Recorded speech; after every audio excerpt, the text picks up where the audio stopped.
थर-थर कांपेंगे चीन और पाक। भारत ने पिनाका रॉकेट लॉन्चर सिस्टम का किया सफल परीक्षण। फ्रांस भी खरीदने में दिखा चुका रुचि। DRDO tested Pinaka rocket. Bharat ने गुरुवार को एक बार फिर बड़ी कामयाबी हासिल करते हुए पिनाक हथियार प्रणाली के उड़ान परीक्षण का सफलतापूर्वक परीक्षण किया।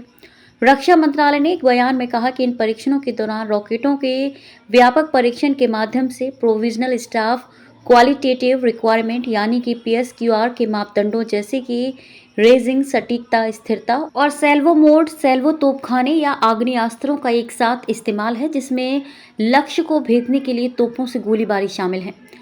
में कई लक्ष्यों पर निशाना साधने की दर का आकलन किया गया है। 12 रॉकेटों का किया गया परीक्षण।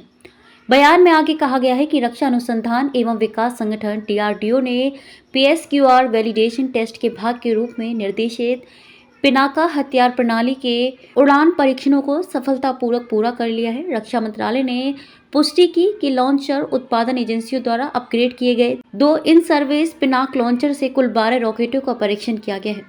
पिनाक हथियार सिस्टम दुश्मनों के लिए काल बनकर टूटेगा। इसकी मारक क्षमता में जबरदस्त इजाफा हुआ है। अब ये 75 किलोमीटर दूर तक 25 मीटर के दायरे में सटीक निशाना लगा सकता है। इसकी रफ्तार 1000 से 12 मीटर प्रति सेकंड है, यानी कि 1 सेकंड में 1 किलोमीटर। फायर होने के बाद इसे रोकना नामुमकिन है। पहले पिनाक की मारक क्षमता 38 किलोमीटर थी, जो अब बढ़कर 75 किलोमीटर हो जाएगी। इसकी सटीकता भी पहले से कई गुना बेहतर हुई है। राजनाथ बोले, सेना की बढ़ेगी ताकत।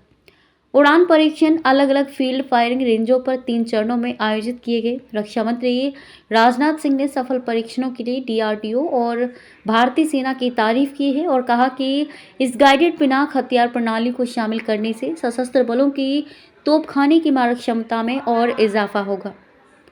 फ्रांस और आर्मेनिया ने दिखाई रुचि। पिनाका रॉकेट लॉन्चर को अमेरिका के हिमर्स सिस्टम के बराबर माना जाता है और ये भारत का पहला प्रमुख रक्षा निर्यात रहा है। दरअसल जंग लड़ रहे आर्मेनिया ने इसका पहला ऑर्डर हमें दिया था। अब फ्रांस ने भी इस रॉकेट सिस्टम में भी रुचि दिखाई है। चीन पाक की बढ़ेगी बेचैनी। पिनाका रॉकेट लॉन्चर का इस्तेमाल पहले से ही भारतीय सेना कर रही है। इसे पाकिस्तान और चीन सीमा पर तैनात किया गया है। इसकी क्षमता बढ़ने से अब दोनों देशों की बेचैनी भी बढ़ जाएगी।